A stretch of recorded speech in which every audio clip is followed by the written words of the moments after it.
La volvemos.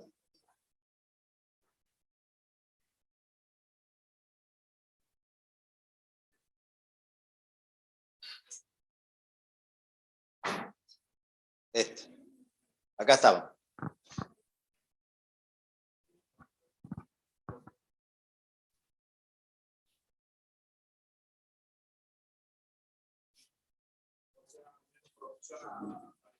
¿Cómo lo deberías analizar?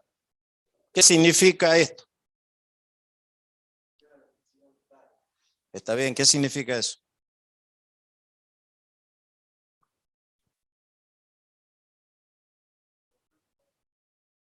No. ¿Ustedes creen que es posible eso, que la oferta sea igual a la demanda? En todo caso, puede ser que la cantidad ofertada sea igual a la cantidad demandada. Eso se llama punto de equilibrio. Pero oferta y demanda son dos curvas que tienen dos características totalmente distintas. Una es inversamente proporcional inversamente al precio, y la otra tiene una relación directa con el precio. ¿Cómo tengo que leer eso? ¿Qué es la elasticidad unitaria? ¿Alguien lo sabe? Lo ayudemos acá al compañero. ¿Alguien sabe lo que es la elasticidad unitaria?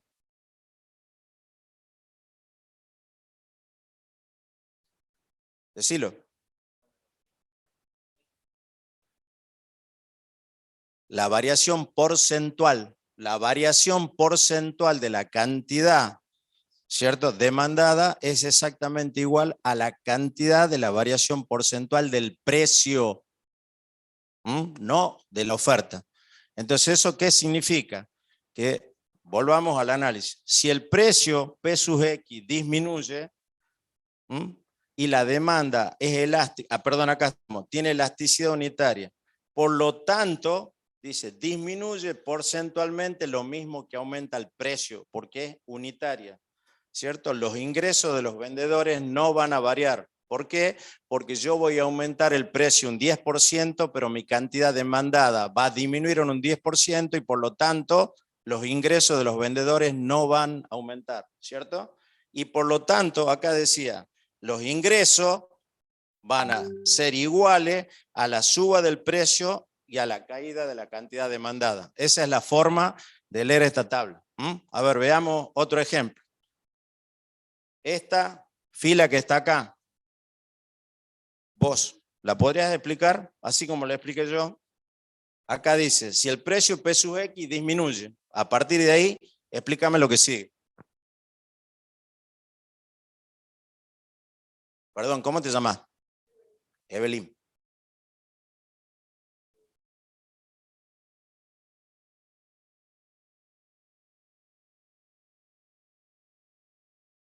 Fíjate. Si el precio P sub X disminuye, ¿cierto? Entonces la demanda, la curva de demanda es inelástica, ¿cierto? ¿Por qué? Porque la elasticidad precio es menor a 1. Por lo tanto, aumenta porcentualmente menos de lo que disminuye el precio. Entonces los ingresos de los vendedores se reducen. Fíjense, los ingresos bajan, el precio baja, la cantidad demandada sube.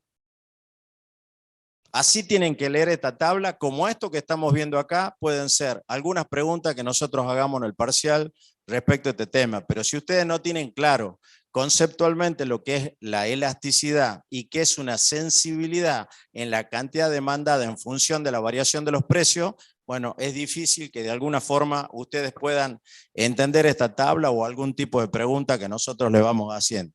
Ahora, cuando nosotros veamos la elasticidad cruzada, vamos a ver exactamente el mismo concepto que vimos la clase anterior. Fíjense, simplemente lo voy a volver a tocar después, pero habíamos dicho que había un ejemplo de análisis utilizando la elasticidad precio de la demanda. En los dos casos, básicamente, era utilizando algunos ejemplos en donde hay inelasticidad, es decir, en este caso, por más que aumenten el precio, tanto de las drogas como de las sustancias adictivas, inclusive hay un ejemplo de un chino que estudia en una universidad yanqui, que estableció también, y lo podemos ver cuando veamos la elasticidad cruzada, que hay que tener mucho cuidado en los análisis que nosotros hacemos de lo que podrían ser sustancias complementarias y sustitutivas. Hubo en algún momento que se pensó que a lo mejor si liberaban únicamente el precio del cannabis no iba a haber otro tipo de dificultades con algunas sustancias adictivas, pero pareciera ser que el cannabis y el alcohol no son sustitutos, sino que son complementarios. Por lo tanto, cuando aumenta el consumo de cannabis, aumenta también el consumo de alcohol.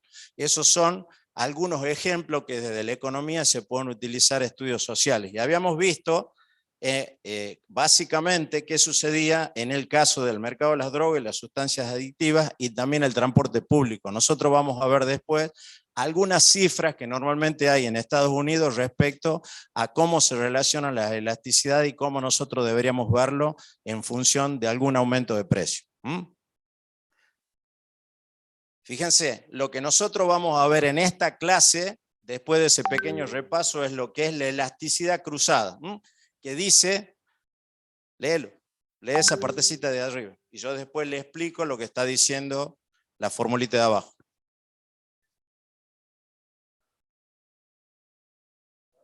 Sí, esta partecita que está acá arriba.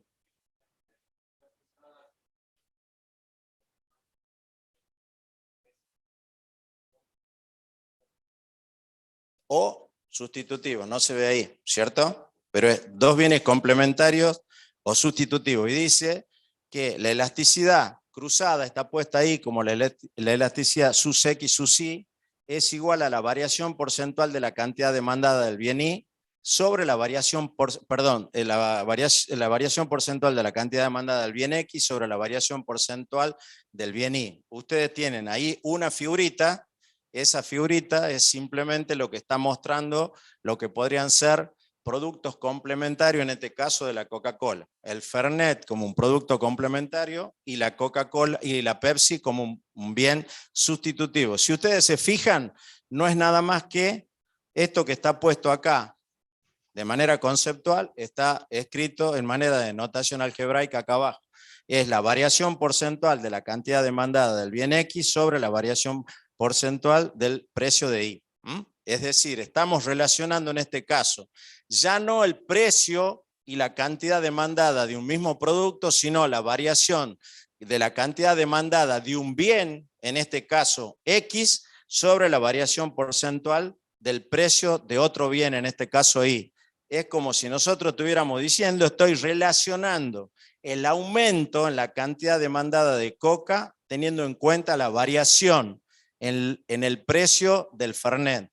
O tengo en cuenta la variación de la cantidad demandada de coca y la variación en el precio de la Pepsi.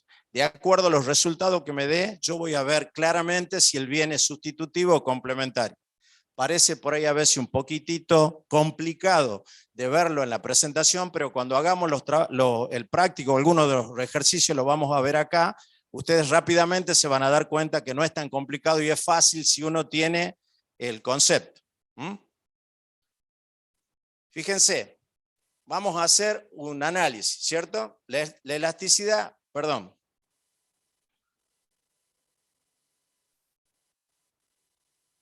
Estamos acá. En este punto, ¿cierto?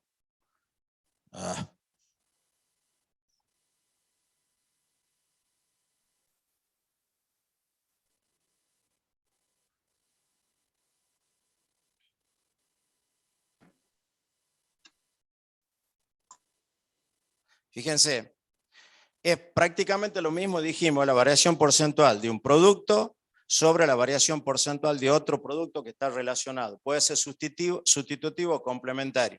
Y llegamos prácticamente a la misma formulita que si yo la veo en intervalo, tengo lo que serían los incrementos de la cantidad demandada al bien X sobre el incremento en el precio del bien Y por un factor que es P sub I sobre X sub D, ¿cierto? Con esto, lo único que yo les pido que ustedes miren cuando hagamos el análisis, cómo va a ir variando un precio y la cantidad demandada. Si por ejemplo, y lo podemos ver antes de mostrarlo, a ver, con una notación algebraica. Ustedes piensen lo siguiente. Si yo tengo un producto que está relacionado y supongamos el producto X, y el producto X aumenta el precio, ¿qué va a pasar con la demanda del bien complementario? Va a disminuir, ¿cierto? Por lo tanto, van en sentido contrario. Y si fueran un bien sustitutivo, ¿cómo serían la relación entre el precio y la cantidad? Ustedes lo dijeron bien. Si yo aumento el precio de un producto X y tiene un bien complementario, la cantidad demandada de ese bien complementario también va a bajar, ¿cierto? Luego vamos a ver determinado tipo de ejemplos de qué bienes son complementarios y cuáles son sustitutivos. Ahora, la pregunta sería al revés. ¿Aumenta el precio de un bien que tiene muchos sustitutos? ¿Qué pasa con la cantidad demandada de los otros bienes que son sustitutos? Aumenta. Por lo tanto, ahí la relación, ¿cómo es?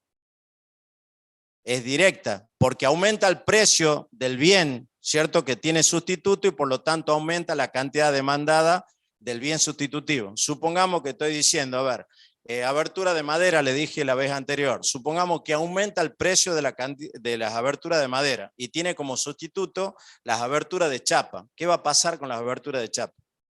Va a aumentar, por lo tanto la relación es directa. Y en el caso de los bienes complementarios, la relación es inversa. Cuando aumenta el precio de un bien A, que es complementario, de un bien B, lo que va a suceder es que efectivamente el bien B, que es complementario del A, también va a bajar la cantidad demandada.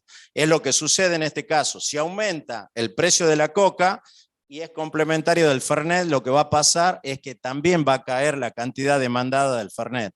En cambio, cuando aumenta el precio de la Coca-Cola, como la Pepsi es un bien sustitutivo, la gente va a dejar de comprar Coca-Cola y va a pasar a comprar Pepsi, con lo cual va a aumentar la cantidad demandada de ese bien sustituto.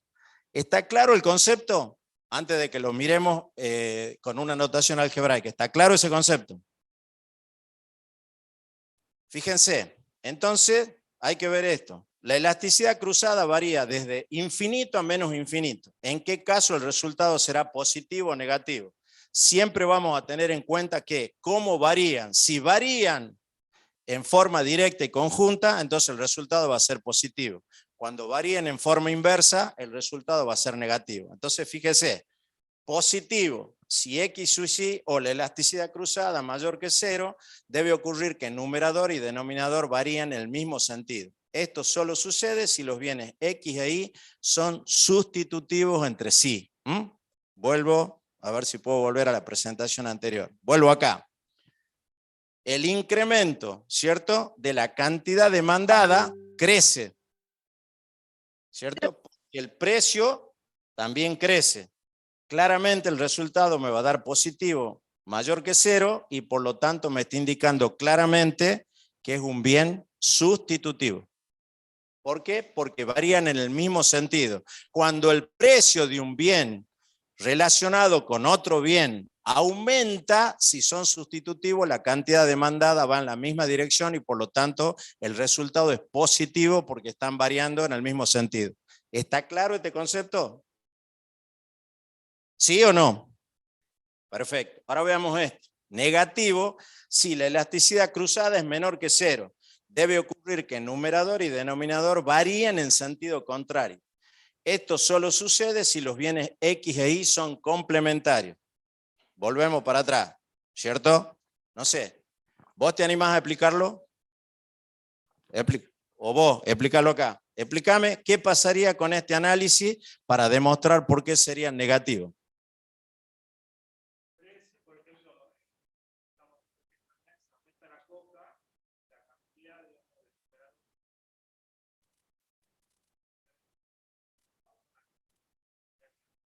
No.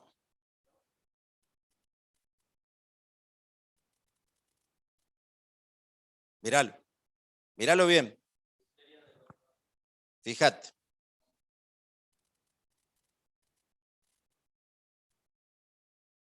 Explícamelo bien. Es cierto lo que vos has dicho, pero ¿cómo debería ser? vos tenés que explicarme qué, el sentido de la variación. ¿Me entendés lo que te digo? No es que esté mal lo que vos me decís, pero vos tenés que explicarme el sentido de la variación. Vuelve acá entonces, y ahora trata de explicar. Explica qué va a pasar, fíjate, vas a aumentar el precio del bien Y, ¿cierto? Entonces esto crece. ¿Qué pasa con la cantidad demandada del bien relacionado si es un complementario? Disminuye. Por lo tanto, yo te podría decir, por eso después se hace alguna ayuda de memoria que es inclusive más simple que esto todavía. Pero esto significa que el incremento del precio crece, la cantidad demandada del bien relacionado disminuye. Por lo tanto, ¿esto qué significa? Claramente que son complementarios. Y si nosotros queremos todavía ver un poquitito más qué es lo que sucede en los puntos extremos, fíjense, si el signo de la elasticidad precio cruzado de la demanda es negativo y la elasticidad es perfectamente elástica, entonces te va a dar menos infinito. Los bienes son complementos perfectos que deben consumirse en proporciones fijas. ¿Esto qué significa? Son casos extremos en donde los bienes son perfectamente complementarios. Yo compro una unidad del bien X, tengo que comprar una unidad del bien Y, sí o sí. Son perfectamente complementarios, un caso extremo. En ese caso, es menos infinito el valor de la elasticidad cruzada, ¿cierto? Fíjense, si el signo de la elasticidad cruzada es negativo y es elástica, son altamente complementarios. Es decir, que necesito grandes proporciones de ambos bienes, pero no perfectamente complementarios, sino altamente complementarios. Si me da negativo y es inelástica, son poco complementarios. Es decir, utilizo pequeñas proporciones de un bien en relación a otro, pero siguen siendo complementarios.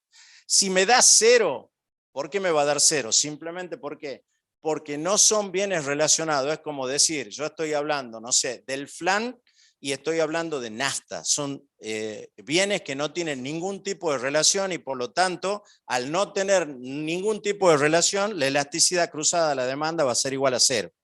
Si son positivos y me da inelástica, tiene poco sustitutivo. Si es positivo y es elástica, son altamente sustitutivos. Si son positivos y es perfectamente elástica, va a ser igual a infinito y por lo tanto son sustitutivos perfectos. Es como decir, por ejemplo, en realidad estos casos, tanto de infinito como menos infinito, en la realidad no se dan, pero sí hay muchos ejemplos de casos de que son perfectamente complementarios sustitutivos. Por ejemplo, podría decir acá, sustitutos perfectos podrían ser, qué sé yo, a lo mejor abertura de madera y abertura de aluminio.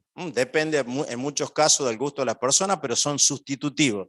Casi diríamos perfecto. Es como decir, a lo mejor un ladrillo, qué sé yo, sólido o un ladrillo hueco. Habría que ver. Pero digamos que normalmente están variando en ese tipo de, normalmente siempre estamos hablando de altamente sustituto, o poco complementario y altamente complementario. Estos son los casos extremos.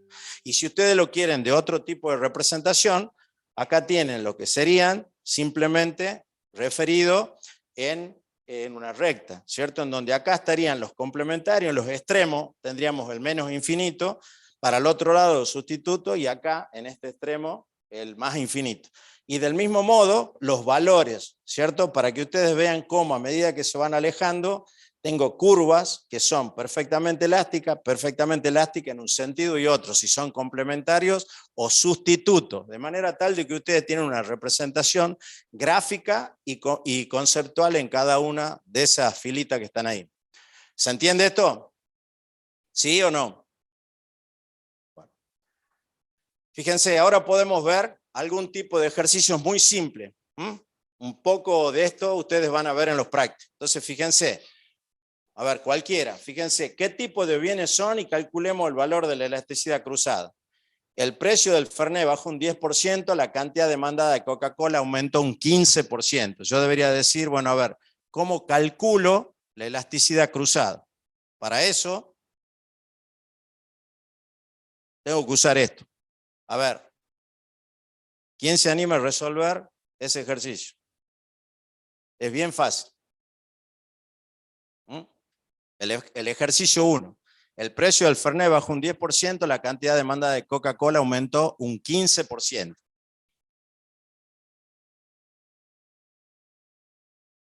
Primero, lo que tendríamos que ver es qué tipo de bienes son. Son bienes complementarios, ¿cierto? ¿Por qué?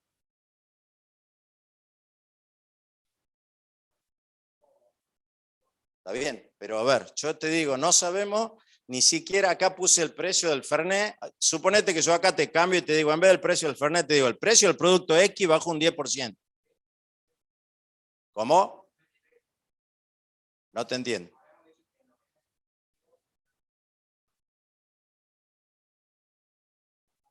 Está bien, pero ahora definilo, está bien lo que vos decís, vos lo estás definiendo, digamos, por la contraria, ¿cierto? Ahora míralo básicamente del punto de vista del concepto de lo que sería el complementario. Yo lo primero que te tengo que decir, suponete, en vez de ponerte Fernet, te pongo el producto X. Una pregunta que puedo hacer, por ejemplo, a lo mejor en el parcial. Te digo, mira, el precio del producto X bajó un 10%. La cantidad demandada del producto Y aumentó un 15%. Te digo, decime qué tipo de bienes son y decime cuánto es el valor de la elasticidad cruzada. ¿Quién se anima a resolver eso? Volvamos acá. ¿Te parece?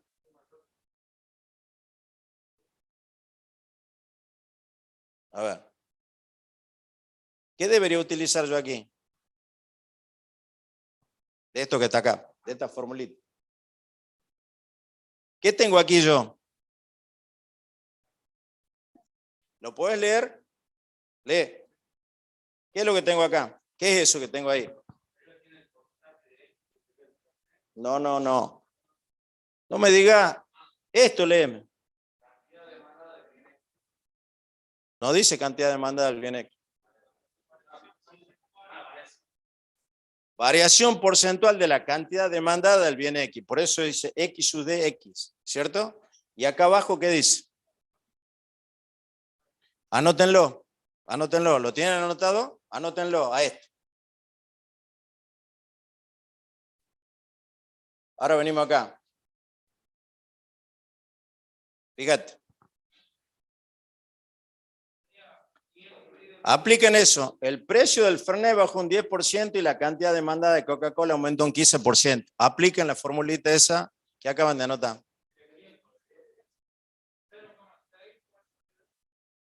Fíjense, a ver, él dice 0,6. ¿Cuánto le da a los otros? ¿Qué fórmula aplicó vos?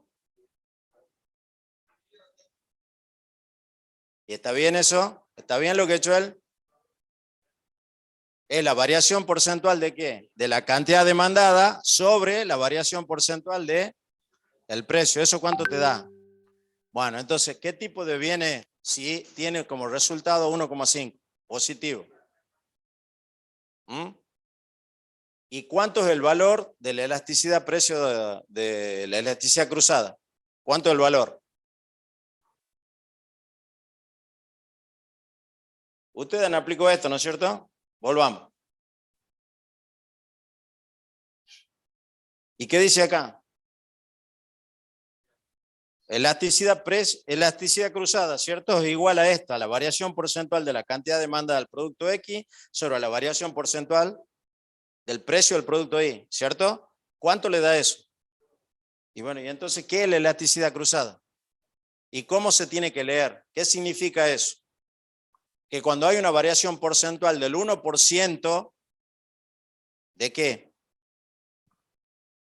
¿Cuál es el precio? ¿Cuál es el precio que aumentó? El precio del producto, ¿de qué producto aumentó el precio?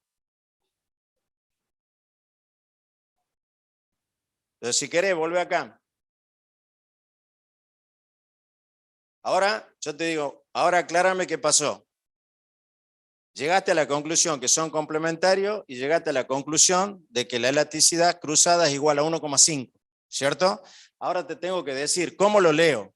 Significa que cuando hay una variación porcentual de 1% en el precio del Fernet, ¿cuál es la variación porcentual de la cantidad demandada de la Coca-Cola? 1,5%. De esa forma se lee. A ver, y ustedes hagamos el segundo y después vemos cuáles otras aplicaciones hay. Por ejemplo, el precio del café aumentó un 15% y la cantidad demandada de té aumentó un 10%. Otra vez la misma pregunta. ¿Qué tipo de productos relacionados son? ¿Cuál es el valor de la elasticidad cruzada y cómo debe leerse ese resultado? Resuélvanlo. El precio del café aumentó un 15%, la cantidad demandada de té aumentó un 10%. ¿Cuál es el valor de la elasticidad? ¿Cierto? ¿Y cómo debe leerse?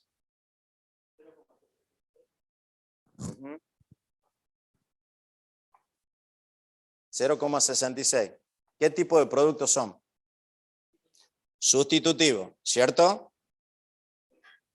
El valor es 0,66 y ¿cómo tengo que leerlo ahora? ¿Cómo se leería eso?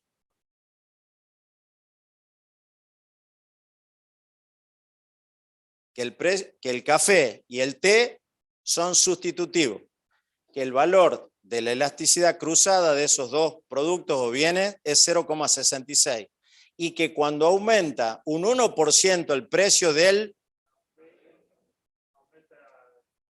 0,66 la demanda de té. Aunque a ustedes les parezca increíble, este tipo de ejercicios son los que se utilizan, por ejemplo, haciendo algunos valores inversos para calcular la cantidad demandada, digamos, de petróleo o al revés. ¿Qué está pasando ahora, por ejemplo, con la guerra entre Ucrania y Rusia? ¿Cuál es uno de los principales efectos económicos?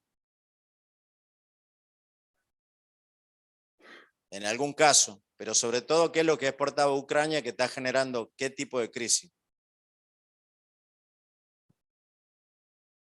Alimentaria. Hay 20 millones de toneladas de trigo que no pueden exportarse porque el único puerto que tenía Ucrania, que era Mariupol, ahora está en manos rusas y por lo tanto no tienen salida para ese tipo de producción. Y eso ha hecho que haya 20 millones de toneladas menos de oferta de trigo, ¿cierto? Y yo sabiendo ese dato, puedo saber hacer un cálculo de cuál va a ser el valor del precio del trigo utilizando la inversa de la elasticidad. Así como sabiendo el aumento del precio, yo puedo saber cómo va a variar la cantidad demandada de determinado bien, también puedo saber cuándo hay una caída determinada en la oferta de un producto, cómo va a ser la variación del precio si conozco la elasticidad de ese producto. Se hace simplemente la inversa y eso es un ejercicio muy simple que se utiliza para calcular precios, sobre todo a futuro, cuando los stocks se van acabando. Y ahora hagamos este último ejercicio muy simple y muy conceptual, ¿cierto? Fíjense, acá dice, los fabricantes de una marca de papas fritas saben que los precios de otros productos pueden aumentar pronto. Abajo se nos proporciona la elasticidad precio cruzada a las papas fritas y otros 4 productos, ¿cierto? Valor de la elasticidad precio cruzada cuando el precio del otro bien cambia. Fíjense, acá dice, los fabricantes de una marca de papas fritas saben que los precios de otros productos pueden aumentar pronto. Abajo se nos proporciona la elasticidad precio cruzada de las papas fritas y otros 4 productos. Si es estos dos valores que son negativos, ¿qué significaría que son esos productos en relación a las papas fritas? Son complementarios, ¿cierto? Y el producto Y y Z, ¿qué son en relación a las papas fritas? Y ahora la pregunta sería la siguiente. ¿Cuál producto es el más complementario de las papas fritas? ¿Cuál? ¿Por qué?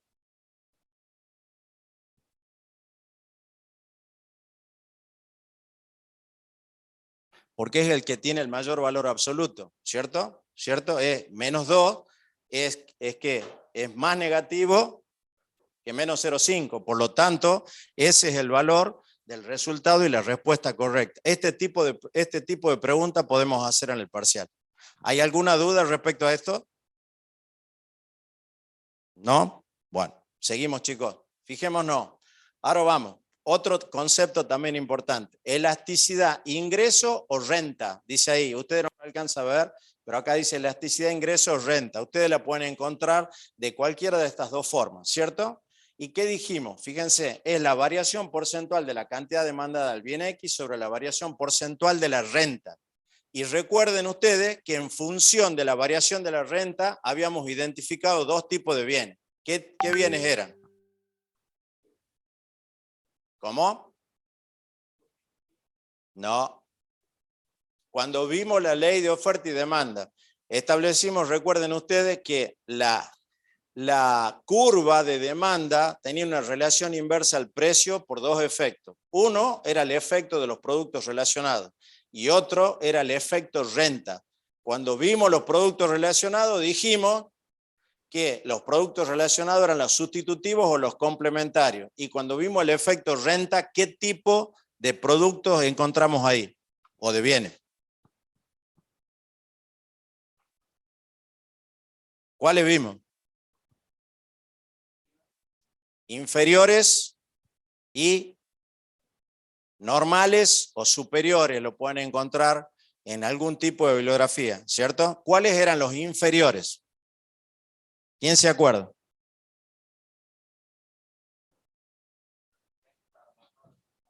Exactamente. Y eso, dame un ejemplo.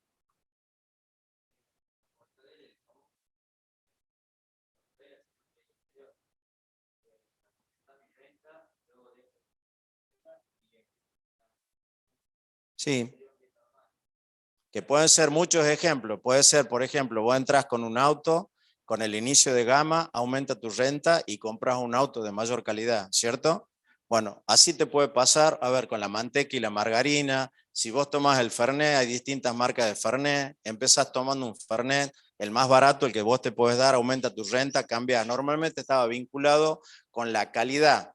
Y los bienes que siguen incrementando su demanda, cuando me aumenta la renta, los llamamos bienes normales o bienes superiores, ¿cierto? Ahora, lo que nosotros vamos a determinar en función de esta elasticidad de ingresos renta, ¿cómo los puedo relacionar rápidamente? De manera, y ustedes van a ver que estos productos, y así a ver, y así uno teniendo este valor puede saber, por ejemplo, que cuando aumente el ingreso de las personas, la cantidad demandada de ese producto va a caer y cuando baje, bueno, obviamente va a aumentar. Por ejemplo, seguramente hoy, con los niveles de disminución de la renta y de los ingresos que tienen muchos argentinos, se está produciendo mucho menos jamón crudo y está produciéndose mayor cantidad de paleta, por ejemplo. O, por ejemplo, se producen menos quesos duros y se producen quesos que necesitan menos estacionamiento. Así, a ver, una gran cantidad de bienes. ¿Por qué? Porque está vinculado directamente con la renta. Entonces, si yo conozco la elasticidad renta que tiene mi producto, puedo saber en qué momento tengo que aumentar o en qué momento tengo que disminuir mi producción. A ver, y le puedo hacer una pregunta. Supongamos que ustedes están en el proyecto este que están haciendo. Normalmente, ¿qué hacen ustedes cuando ustedes ven que hay alguien que le va bien en su negocio? Por ejemplo, yo salgo de acá, me voy hasta la plazoleta. ¿Qué cantidad ven ustedes de negocios que están ofreciendo los mismos productos cerca de la plazoleta? ¿Cuántos negocios venden sándwich de milanesa o minutas ahí en ese lugar? ¿Y es una buena idea? ¿Sí?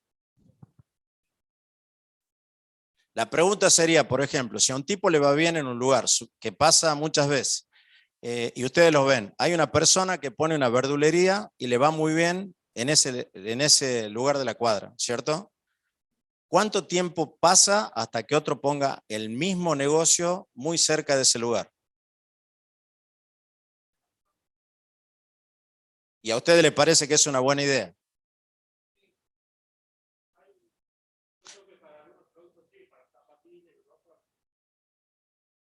A ver, yo te hago una pregunta. Vos vendés artículos deportivos, al tipo le va muy bien. ¿A vos te convendría ponerte al lado y vender el mismo tipo de artículo? Cuando ustedes busquen un negocio y se van a poner en algún lugar, tienen que tratar de ser complementario. no sustitutivo. Porque si yo sustituyo, es decir, vendo el mismo producto que él, las rentas de él disminuyen. Y va a disminuir la ganancia de él y va a disminuir la mía, salvo que él tenga algo que ustedes tienen que estudiar muy bien, que es la cantidad de demanda o la curva de demanda que tiene ese producto y por lo tanto él no puede satisfacer. Si hay una demanda que él no puede satisfacer, es probable que a mí me convenga ser sustituto.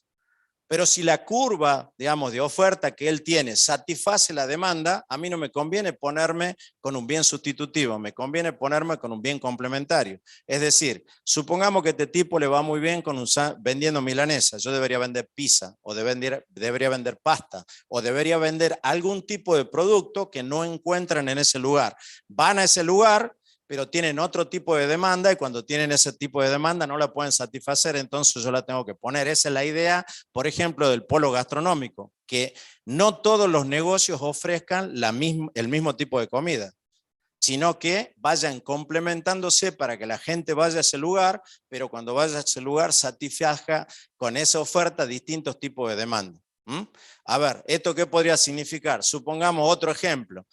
Ustedes ven una persona que tiene, no sé, vende planta, tiene un jardín botánico muy bueno. ¿Qué hago yo? ¿Le pongo otro negocio igual o qué debería hacer?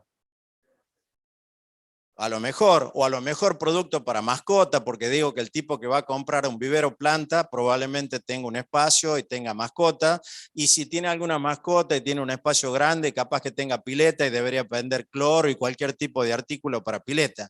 Pero tratar de complementarme con la persona, digamos, que le está yendo bien en ese negocio. Nosotros copiamos, pero copiamos el mismo negocio. El concepto que te da la idea de ser complementario es poder satisfacer distintos tipos de demanda en un lugar que convoca a muchas personas, pero que tiene ahí una oferta concreta. Porque si yo doy la misma oferta que esa persona, lo que va a suceder es que básicamente disminuyan sus ganancias y a mí me cueste muchísimo más, en el hipotético caso que nos vaya bien a los dos, recuperar el capital invertido.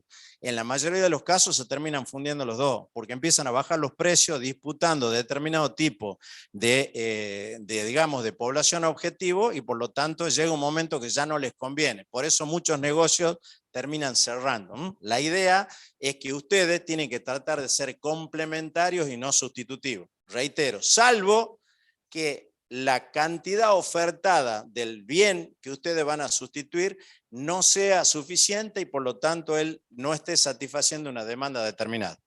¿Está claro ese concepto? Fíjense. Profe, Sí. por No ejemplo, sé. sería una consulta. Sería Sí, sí. complementario sería, por ejemplo, tener una carnicería en una esquina y yo voy y me pongo un supermercado de frente y a la par una verdulería, por ejemplo. Entonces la persona que va a comprar carne dice, ah, mira, me falta comprar verdura, me falta Sí. comprar algo en el súper, O por algo ejemplo, qué así. sé yo, vos decís, bueno, mira, al tipo le va muy bien, tiene una carnicería, vos pones la verdulería o pongo un negocio para venta de fruta seca o pongo un negocio que vende artículos de limpieza o lo que fuera. Pero digamos, la idea es que salvo que vos conozcas muy bien ese mercado y sepas que hay una oferta no satisfecha, vos te conviene siempre ser complementario y no ir a No competir con un producto competencia, sustitutivo. claro. Bien, ¿Estamos? sí, profe.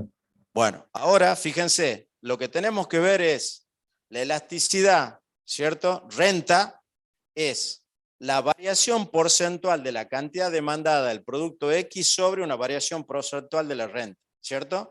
Y ahora vamos a ver simplemente cómo va variando y cómo vamos a ver en la relación en función del resultado, para que veamos qué bienes son sustitutivos, qué bienes son inferiores y qué bienes son normales.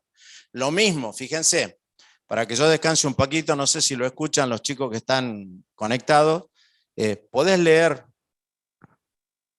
esta partecita? Léelo fuerte así a ver si yo te escucho. A ver, aguanta un cachito.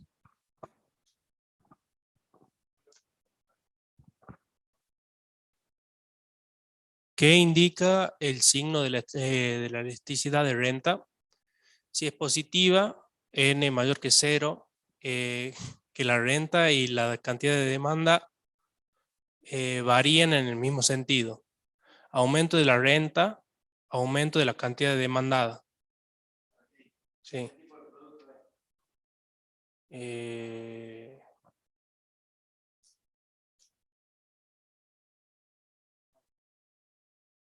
Normal.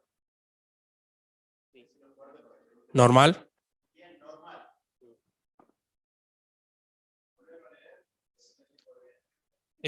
Si es positiva, n mayor que 0, que la renta y la cantidad demandada varían en el mismo sentido. Entonces, normal, digamos, una variación normal. Si es negativa, menor que 0, que la renta y la cantidad demandada varían en el sentido opuesto. Esa es, ¿cuál era la otra? Inferior. Aumento de la renta, disminución de la cantidad demandada, disminución de la renta, aumento de la cantidad demandada. Hay una conclusión. Esta es la conclusión. Así pone. Como conclusión, debido a que la cantidad demandada y el ingreso se mueven en la misma dirección, los bienes normales tienen elasticidad de ingreso positiva. Para un bien inferior, a mayor ingreso es menor la cantidad demandada, debido a que la cantidad demandada y el ingreso se mueven en distintas direcciones. Los bienes inferiores tienen la elasticidad, bueno, justo está en el medio, de ingreso negativo. Bueno, los chicos que están conectados, ¿entendieron bien eso? ¿Lo escucharon bien a nuestro compañero? Sí, profe. Sí, profe. Perfecto. Fíjense, ahora como una especie de ayuda a memoria, exactamente igual que en el caso anterior. Fíjense, tenemos siempre este valor. Si el signo de la elasticidad ingreso de la demanda, ¿cierto? Ahí dice elasticidad ingreso de la demanda. Puede decir elasticidad renta, es exactamente lo mismo. Es negativo y la elasticidad es elástica o inelástica, los bienes son inferiores, ¿cierto? Cuando tiene valores cero, cuando tiene valores positivos, y el mismo análisis, a ver, yo simplemente está puesto acá como una especie de una ayuda a memoria para que ustedes gráficamente lo puedan ver, pero en realidad los valores son estos. Fíjense, para que a ustedes les quede claro, si la demanda es muy sensible a las variaciones de renta, se trata de bienes de lujo, ¿cierto?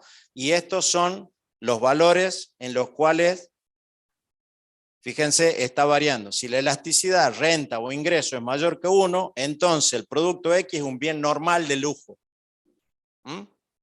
Fíjense, si volvemos a este valor, es exactamente lo mismo que esté puesto acá, porque fíjense que son valores inferiores, pero que van tendiendo a los distintos valores. En este caso, si son negativos, siempre va a ser un bien inferior, y si son positivos, siempre va a ser un bien normal o superior. Esa forma tienen que entender ustedes la recta que está puesta acá. Y estos son, fíjense, si la demanda es poco sensible a las variaciones de la renta, se trata de un bien de primera necesidad. ¿Por qué sería eso? Porque en este caso estamos hablando ¿de qué? De comida, por ejemplo, ¿cierto? Entonces, por eso, cuando ustedes ven de que aumenta, fíjense, aumenta la inflación, cuando aumenta la inflación, los alimentos son muy poco sensibles a las variaciones de precio. Y la gente tiene que seguir consumiendo determinada cantidad de alimentos. ¿Qué sucede con eso? Está sucediendo que cuando baja la cantidad o los consumos de la gente actualmente, esto significa que uno debería estar analizando cuestiones sociales muy complicadas. ¿Por qué? Porque significa de que obviamente por esa variación de los precios mucha gente va a pasar de la pobreza a la indigencia, porque están aumentando los precios de esos productos, la gente está con ingresos o con rentas muy inferiores a lo que sería la canasta básica y por lo tanto, al estar por abajo de la canasta básica, está cayendo de la pobreza a la indigencia. Después nosotros cuando vamos a ver pobreza, los efectos de la inflación y vamos a analizar, que es un tema interesante, pero un poquitito largo porque tenemos que ver IPC y qué es una canasta de bienes y cómo se mide en ese caso lo que sería la canasta básica y cómo se construye sobre una canastita de bienes. Y ahí vamos a ver cómo influye la inflación en el aumento de la pobreza. Pero básicamente es por eso, porque hay bienes que son inelásticos porque son bienes de primera necesidad. Cuando aumenta el precio de esos bienes y la renta de las personas no aumenta en el mismo sentido, bueno, obviamente nosotros tenemos un aumento de la pobreza y un aumento de la indigencia. Pero esta es la forma en donde ustedes tienen que, con este tipo, digamos, de síntesis, de cuadro conceptual. Primero, conceptualmente acá, después lo más grueso y luego los valores en los cuales está fluctuando la elasticidad renta, ¿cierto? Entonces ustedes saben que si la elasticidad renta les da, es mayor que 0, X es un bien normal. Pero si es mayor o igual que 1, es un bien normal de primera necesidad. Si la elasticidad renta es mayor que 1, X un bien normal de lujo, y si la elasticidad renta es menor que 0, significa que es negativa y por lo tanto es un bien inferior. De esa forma tienen que leer los resultados. Lo tienen que mirar tranquilo y seguramente ahí no necesito que lo memoricen. De última, si cuando van a hacer el práctico tienen alguna ayuda a memoria, no me preocupa. Lo importante es que la aplicación sea buena. Acá tienen ustedes algunos valores del producto de elasticidad de ingresos. Fíjense, a ver, yo podría decir lo siguiente. ¿Qué sucede? Acá tienen, fíjense, todos estos son valores para Estados Unidos, ¿cierto? Que normalmente son los que están midiendo permanentemente esto. También, por ejemplo, a ver, en muchos casos hay valores que se están revisando. Por ejemplo, uno de los motivos por los cuales se revisa la elasticidad renta es que la gente tiene mucha tendencia a lo que se llama, a ver, ese valor de la imagen corporativa, ¿cierto? Por ejemplo, yo compro un vaquero de determinada marca, esa marca aumenta el precio de su producto y ahora se revisa el valor de la elasticidad renta porque pareciera ser que la gente no compra menos de ese producto porque está valorando mucho más la marca que antes. O por ejemplo, hay productos que son mucho más caros, pero a lo mejor están identificados con cierta campaña de carácter ecológico. La gente decide seguir comprando ese producto porque se identifica con esa causa. Del mismo modo, ustedes habrán visto propaganda, por ejemplo, de Benetton.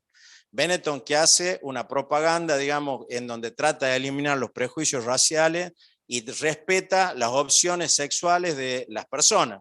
Entonces puede ser que muchas personas decidan seguir comprando ese producto simplemente porque se sienten identificados con alguna campaña y eso ha hecho que la variación de la elasticidad renta en relación a esos productos no sea tan sensible como en otras oportunidades.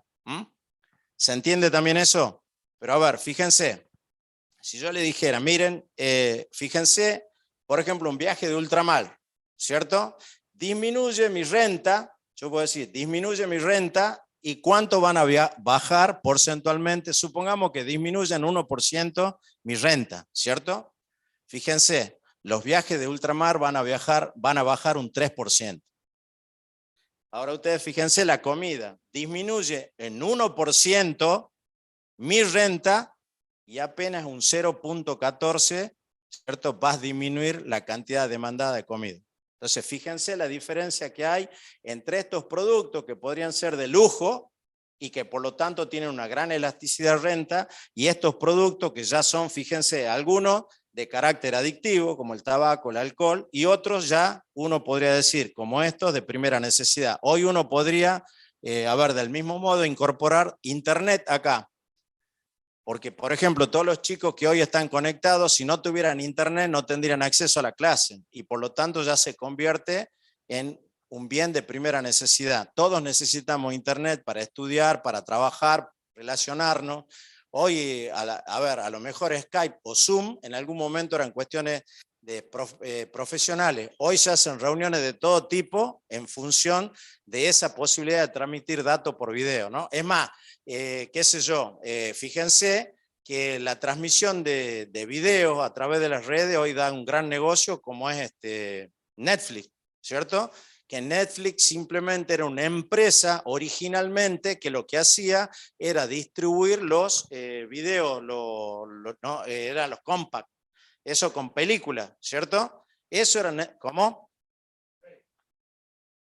Creo que antes de eso, creo que eran, no te digo, eso, venían algunos que eran, no sé cómo se llamaban, pero eran una especie de pasacassette, digamos, donde vos podías ver una película, pero Netflix era originalmente una tiendita que los distribuía, ¿cierto? Distribuía esos tipos de videos y después fueron como, acá había varios, qué sé yo, me acuerdo uno, Celic, iba yo acá cerca en la Mate de Luna, frente a la Escuela Patricias Argentina, por ahí. Bueno, era una tienda como esa, vos ibas y alquilabas la película. Entonces los tipos se le ocurrió con una nueva tecnología que fue el streaming, poder producir películas y bueno, dieron un salto de calidad en el negocio. No es la primera vez que sucede. Qué sé yo, 3M tuvo muchos problemas también por la tecnología. El caso más, no un caso más resonante, pero en donde el impacto tecnológico fue muy claro en la venta del producto es Kodak, por ejemplo. ¿Cierto? Antes todo el mundo iba y compraba los rollitos de fotografía que eran Kodak, pero luego cuando a partir del teléfono nosotros tenemos la cantidad de fotos que tenemos, ¿qué pasó con Kodak? Bueno, desapareció. Capaz que lo que tendría que haber hecho era producir teléfono. O con BlackBerry pasó lo mismo. Bueno, por ejemplo, ellos ¿qué hicieron? Se dieron cuenta de que el negocio de la distribución de películas iba a acabar y por lo tanto dieron un salto adelante a través de una tecnología que es el streaming. Dicen que lo mismo va a pasar ahora con la música. Ustedes tienen Spotify, seguramente, bueno, aparentemente van a salir otro tipo de servicios con mayor calidad, porque Spotify no es muy bueno. Se notan muchos ruidos, dependiendo inclusive, a ver, por más buena que sea la bajada que uno haga de la música, no tiene una gran, digamos, no tiene mucha calidad. Bueno, pareciera ser que va a venir algún tipo de tecnología que va a aumentar la calidad de la reproducción. Y también creo que en el tema de Wi-Fi, el año que viene en Europa y en Estados Unidos viene una que se llama Wi-Fi 7, que supuestamente cuadruplica la cantidad de datos que van a poder transmitirse a través del Wi-Fi. Con lo cual ahí viene algo que se llama también, ustedes lo habrán visto, obsolescencia programada. Hoy uno de los temas, uno de los grandes problemas de la economía es que casi todos los productos tienen determinado tiempo de duración. Están hechos que para que más que funcionen, bueno, la gente lo deba dejar de usar. Un ejemplo puede ser el de los compact disc. Ustedes no van a encontrar, yo tengo en mi casa, debo tener 500, 600 compact. Bueno, ya prácticamente tuve que arreglar un equipo viejo para poderlo escuchar, porque cuando uno va a comprar, todos vienen para que uno ponga el pendrive con el puertito USB o para que uno reproduzca sonido a través de Spotify, pero ya no hay con Compact Disc. ¿Para qué? Para que, bueno, me tenga que tomar el laburo de poder o guardar esa música en algún otro dispositivo o saldrá algo que me lo van a vender. Bueno, entonces la obsolescencia programada es algo que viene de hace muchísimo tiempo. Eso viene de antes de la Primera Guerra Mundial, en donde hubo una cartelización de los que vendían lamparitas incandescentes, en donde establecieron que el número de horas no podría ser mayor a 800, de manera tal de que hubiera reposición. Yo creo que ustedes pueden encontrar, ahí busquen obsolescencia programada, hay una lamparita incandescente que tiene una cámara que está permanentemente, digamos, enviando la imagen de la lamparita por internet. Tiene 120 y pico de años. Todos los años se reúnen a hacerle un aniversario a la cámara. Ahora ustedes imagínense qué pasaría si los productos no tuvieran que reponerse cada tanto. ¿Qué pasaría con la industria? Bueno, pero también es un gran tema. ¿Por qué? Porque en muchos casos sucede mucho con las impresoras o con las mismas computadoras, no pueden utilizarse, tienen un diseño que impide su reutilización y encima cuando tiene cualquier falla al margen de las necesidades que yo tenga, la tengo que cambiar, aunque no necesite cambiarla en función de la utilización que yo le uso. Ese es un gran tema dentro de la economía. Pero acá tienen ustedes entonces distintos valores de elasticidad, renta e ingreso y cómo la tienen que leer. Ahora vemos el último tema, este es mucho más fácil todavía y también conceptual, que es la elasticidad de la oferta. En este caso, lo que nosotros vamos a ver es ya no del lado de la demanda, sino del lado de la oferta, ¿cierto?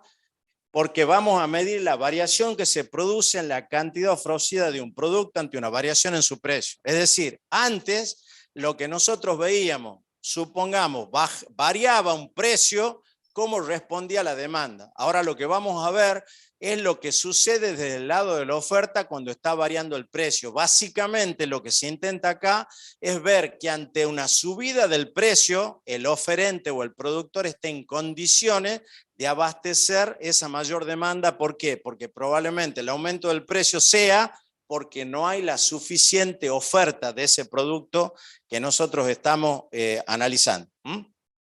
Es exactamente lo mismo, fíjense, solamente que acá es la variación porcentual de la cantidad ofertada, ya no la cantidad demandada, sobre la variación del precio del producto en cuestión que estemos analizando. Y fíjense, acá hay algún ejemplo, ¿no? Por ejemplo, yo ponía ahí un ejemplo de decir, bueno, ¿dónde puedo tener un ejemplo de una variación inelástica de la oferta? Bueno, por ejemplo, terrenos que estén sobre la playa. No hay forma de que yo pueda ofrecer más terreno sobre la playa. ¿Por qué? Porque tiene una cantidad determinada y por lo tanto ahí la elasticidad, digamos, en realidad es perfectamente inelástica la curva de oferta. Y ahora bien, otros bienes sí tienen determinada elasticidad de oferta. Aumenta la renta, por ejemplo, o aumentan determinada demanda de autos y yo puedo aumentar la cantidad de demanda de autos, de libros, de lo que fuera, ¿cierto? Pero ahí ustedes tienen ejemplos de algunas características que tiene la oferta. Luego vamos a ver cuáles son los factores que inciden. Lo mismo que lo que vimos la primera vez, ahí tenemos una elasticidad de oferta elástica. ¿Qué está pasando acá? Fíjense, aumenta, esta es una curva de oferta, esta curva de oferta tiene una relación directa con el precio. Es decir, yo voy a ofrecer más a medida que el precio va subiendo. Y en este caso puntual, el precio tiene un incremento del 22%, pero genera un 67% de incremento de la demanda. Como ustedes siempre tienen que ver, es la característica de la curva. Si esto hubiera sido una curva perfectamente paralela al precio de las X, estaríamos en el caso de uno de los extremos, y si fuera perfectamente paralela al eje de las X y al eje de las Y, en esos son los casos extremos también de la elasticidad de la oferta. Pero fíjense, este caso simplemente cómo tiene que leerse, que el productor ante el incremento del precio del mercado será capaz de incrementar la cantidad producida en mayor medida que el aumento del precio. Entonces digo, aumenta un 1% el precio del producto que yo ofrezco en el mercado que lo vendo y yo estaré en condiciones de aumentar una cantidad mayor de oferta a esa variación del precio. En este caso puntual, ante un 22% de aumento en el precio, se genera un incremento del 67% de la cantidad ofrecida. Acá tenemos elasticidad menor que 1. Fíjense, en este caso hay un incremento del 22% y fíjense que apenas hay un 10% en el incremento de la cantidad ofertada. Es decir, que yo he aumentado, perdón. A ver.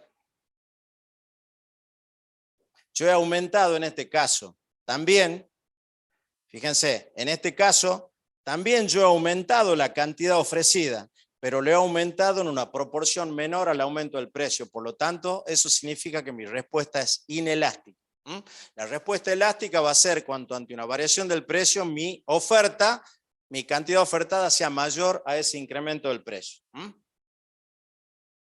Estamos en la misma condición, esto sería la elasticidad unitaria, en donde la variación porcentual del precio es exactamente igual a la variación de la cantidad ofertada. Y acá tenemos una curva en donde hay elasticidad variable a lo largo de la curva de oferta. Fíjense, en esta parte, si ustedes se fijan, es fácil. Por la gráfica yo puedo ver que cualquier incremento, ¿cierto? Por muy chiquito que fuera, en este tramo, me da respuestas de incremento mucho mayor, ¿cierto? Y en este tramo es al revés. Yo aumento el precio, fíjense, y acá mi elasticidad va a ser menor que 1. Y eso, a medida que la curva se haga cada vez más recta, seguramente en ese mismo sentido voy a tener las respuestas. Pero ahí ustedes tienen una curva en donde ustedes tienen variaciones de la elasticidad precio de la oferta. Estos son los casos extremos, ¿cierto? Oferta perfectamente inelástica. El precio sube, pero yo siempre mantengo la misma cantidad. No puedo aumentar la cantidad ofertada a pesar de que el precio suba infinitamente. Esto es al revés que la elasticidad precio a la demanda. No se confundan con eso. Y acá fíjense al revés. Oferta perfectamente elástica. Ante cualquier variación del precio yo puedo aumentar infinitamente la cantidad ofertada. Por último, y para ir terminando, ¿de qué factores va a depender la elasticidad de la oferta? Dice ahí, y léanlo así, y esto les pido que lo anoten porque nosotros lo preguntamos y no está en el libro. Dice, de las características del proceso productivo. Les pido sí que recuerden un concepto porque lo vamos a ver en las clases posteriores, no en la que viene, que es precios máximos y mínimos. Pero en la siguiente vamos a ver lo que es costos y producción. Y ahí hay que introducir el concepto de costo marginal. El costo marginal es el costo de producir una unidad más, ¿cierto? Entonces, cuando hablamos de las características del proceso productivo, yo tengo que tener en cuenta mi costo marginal, es decir, cuál es el costo que me origina a mí producir una unidad más. ¿Esto qué significa? Que hay un precio de mercado, ¿cierto? Pero si mi costo de producir esa unidad más es mayor que el precio de mercado, ¿yo la voy a producir o no la voy a producir? No la voy a producir, por lo tanto, depende de cuánto me cueste seguir produciendo. Y ahí tengo que tener en cuenta ese concepto de costo marginal. Si mi costo de producir unidades mayores, aunque yo lo pudiera hacer, bueno, obviamente se justifica ante ese incremento del precio de mercado. Y por otra parte, una cuestión que también es muy importante, que hoy se da también en la Argentina, todas las empresas están produciendo por abajo de su capacidad instalada. La capacidad instalada es, ¿cómo? A ver, es la capacidad máxima de producción que yo tengo. Normalmente, si ustedes se fijan, ustedes pueden entrar en el INDEC y le da la capacidad instalada de los distintos tipos de producciones, plásticos, químicos, industria, automotriz, y ustedes se van a fijar que en todos los casos, bueno, depende de la capacidad instalada que yo tenga. Si a lo mejor ese aumento de precio me encuentra a mí en el máximo de mi capacidad instalada, ¿puedo producir más o no puedo producir? No voy a poder producir, pero si estoy en el 50% de mi capacidad instalada, bueno, obviamente, probablemente yo pueda aumentar la producción. Así que de esos dos valores depende acá, de las características del proceso productivo. Y acá dice de la necesidad de emplear factores productivos muy específicos. Por ejemplo, si yo para aumentar, le doy un ejemplo.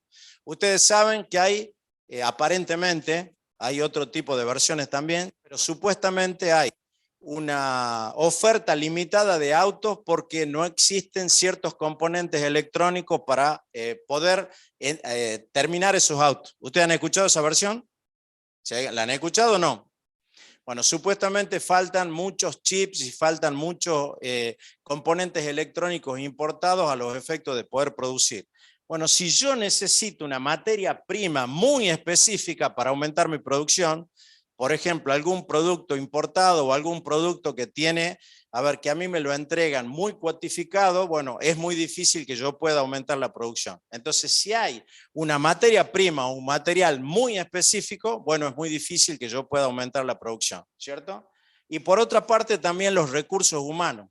Si para aumentar la producción yo necesito contratar mano de obra muy capacitada, muy especializada, y no la encuentro de manera suficiente, también voy a tener otra limitación a los efectos de poder aumentar mi producción.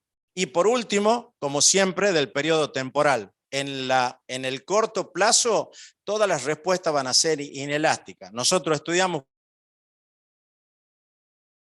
hacemos un análisis de costo y producción, hacemos una simulación de lo que sucede en el corto plazo.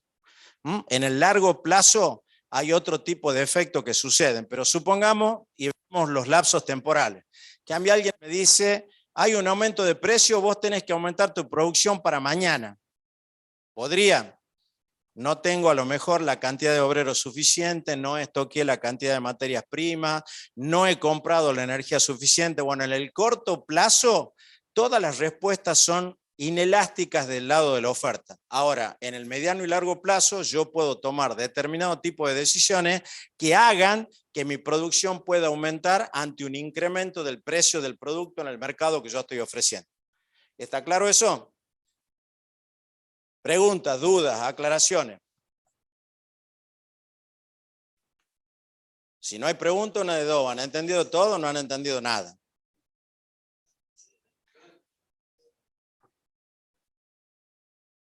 ¿Cuál?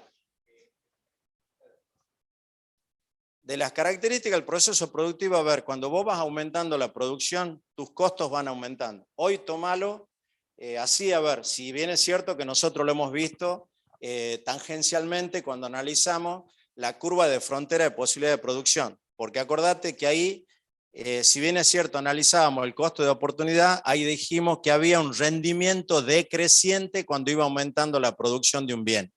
¿Cierto? ¿Por qué? Porque vos tenías, suponete en una fábrica vos tenés una capacidad instalada determinada y en el corto plazo no va a tener variación. ¿Por qué? Porque vos te aumentó el precio y vos tenés que, con lo que tenés, aumentar tu producción para aumentar la oferta en ese mercado. Ahora bien, lo tenés que hacer con lo que vos tenés, pero esto significa que vos, suponiendo que tengas la materia prima, suponiendo que tengas esos factores específicos que están en el segundo punto, vos necesitas incrementar la producción.